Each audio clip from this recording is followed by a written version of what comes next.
Jumpa kembali dengan saya David Mama. Salam sehat dan sukses kepada Bapak Ibu dan saudara-saudara semua. Yang sakit disembuhkan, yang lemah dikuatkan, yang pesimis optimis karena kita berjalan bersama dengan Tuhan. Oleh karena itu, jalanilah hidupmu ke depan dengan pertolongan Tuhan. Berkat Tuhan senantiasa menyertai saudara-saudara semua. Amin. Bapak, Ibu, dan saudara-saudara, kita belajar dari Injil Lukas 15 ayat 11 sampai ayat 31 tentang anak yang hilang, Bapa yang baik. Ada satu keluarga mempunyai 2 orang anak. Anak bungsu berkata, "Berikanlah harta milik kepunyaanku." Dan si bapak yang baik memberikan hak anak bungsu, dan anak bungsu menjual segala miliknya sehingga dia pergi merantau jauh ke luar negeri.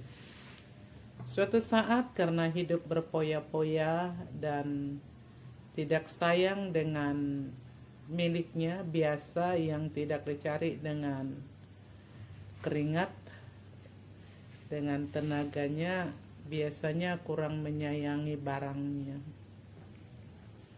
Terkadang memiliki saja bisa, untuk mengurus tidak bisa.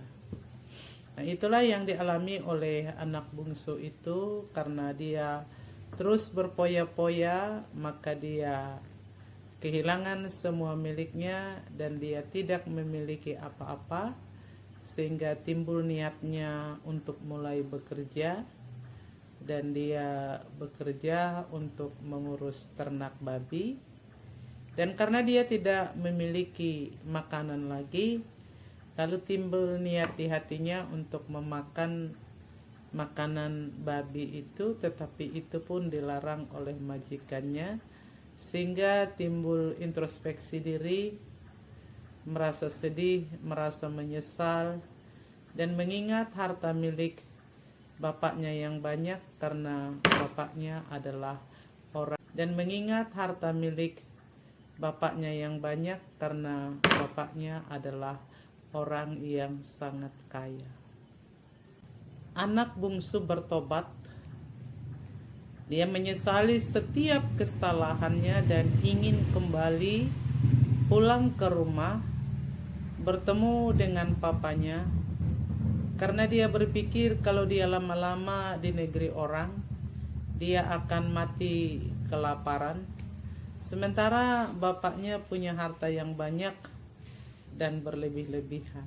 Karena itu dia pulang ke rumahnya, dia menyesali kesalahannya, minta maaf kepada bapaknya, dan karena telah bersalah juga di hadapan Tuhan.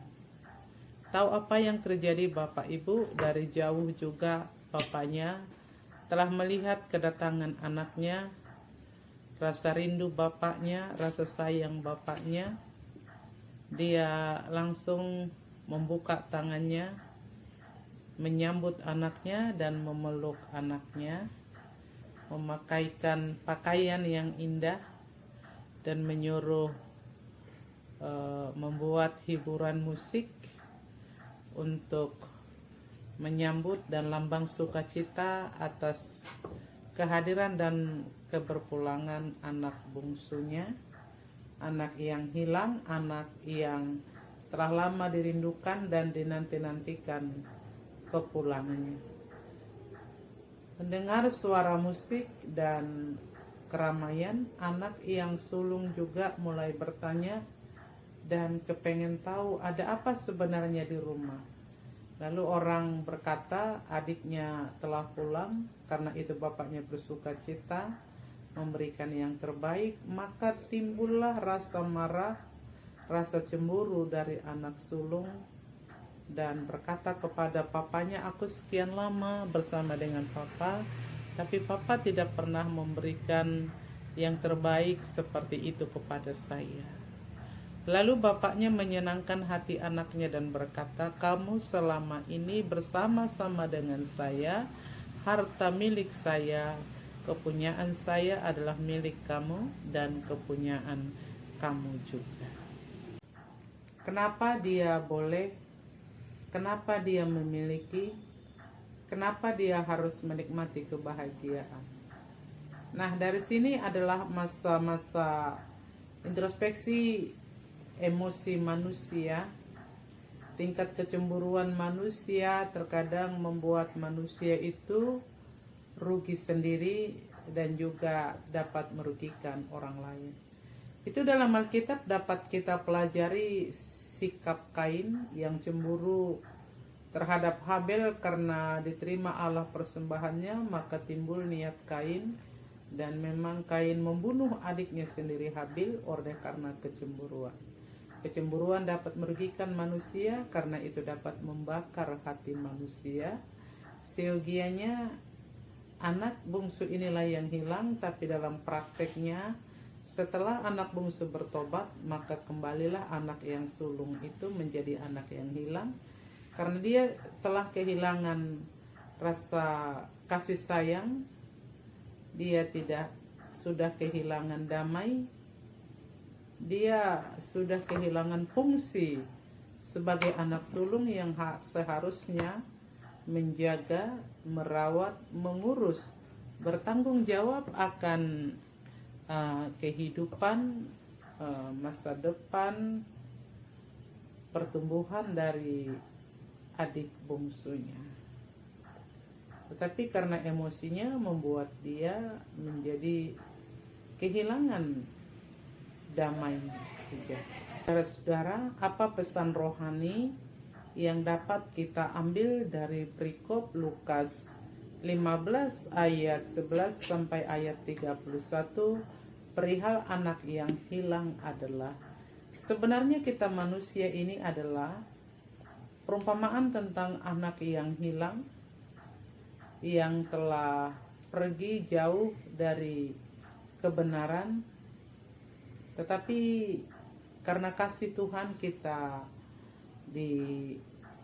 diajak kembali, dijala, dirangkul supaya kita kembali ke rumah Bapa. Dan setelah kita bersama-sama dengan Bapa, maka nikmatilah pertobatan yang sesungguhnya penuh dengan sukacita. Karena Bapa kita, Bapa pengasih, menerima kita dengan baik apa adanya, tanpa membicarakan masa lalu status kita. Karena Bapa menunggu pertobatan orang jahat. Hal yang kedua yang perlu kita ketahui bahwa Bapa kita, Bapa yang baik, menerima kita apa adanya. Ketika kita menyesali dosa kita, maka Dia akan mengampuni kita. Pertobatan anak yang hilang ini juga dituntut kepada kita pada zaman sekarang ini. Menjelang Jumat Agung, kita pun perlu bertobat, menyesali dosa kita, untuk tidak bermain-main dengan kesalahan. Karena Tuhan kita juga menebus kita dengan secara luar biasa melalui darah dan dagingnya sendiri. Selanjutnya, sikap cemburu itu dapat merugikan diri sendiri, sama seperti yang dilakukan oleh anak yang sulung itu. Dia lupa identitas siapa dirinya sebenarnya di hadapan Bapa, di hadapan anak, di hadapan sesama, di hadapan orang banyak, dan di hadapan Tuhan. Nah, kita harus tahu posisi kita sebagai orang yang sudah diselamatkan, sebagai orang yang sudah berkat, apalagi terhadap kita sebagai pengkhotbah. Kiranya kecemburuan itu jauhlah dari kita, dan itu bukan tipe dan level kita. Tipe dan level kita adalah berjiwa besar, sikap pengampun penuh dengan kasih sama seperti Tuhan mengasihi manusia, demikianlah hendaknya manusia itu mengasihi sesama.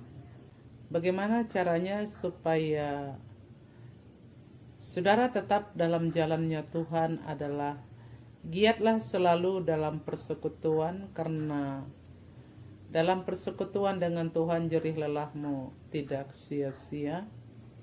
Selalu beribadah, selalu bersama-sama dengan orang benar, karena terkadang teman juga dapat mempengaruhi sifat-sifat baik, dan melalui teman juga kita gampang beralih bila tidak kuat kepada yang jahat. Tetapi ingat, posisi kita seperti pepatah, emas jatuh di kubangan tetap menjadi emas. Maka hendaknya generasi muda dimanapun bergaul, dia tetap menjadi orang baik, orang yang benar, yang tidak gampang terpengaruh ikut-ikutan, tetapi dia tetap membuat pengaruh dan menjadi teladan dimanapun dia berada. Karena memang tugas kamulah mencari yang hilang itu supaya didapat. Karena ketika dia dapat, dia akan berterima kasih kepadamu karena kau sudah menjala mencari dia, dan kamu sudah membawa jiwa kepada Tuhan, dan kamu punya saham di hadapan Tuhan dan sesama. Dan bila waktunya, ketika kamu tidak lemah, kamu akan menuai. Kiranya Bapa di sorga yang Maha Kasih memberkati saudara semua, memberkati saya, memberkati kita semua. Shalom.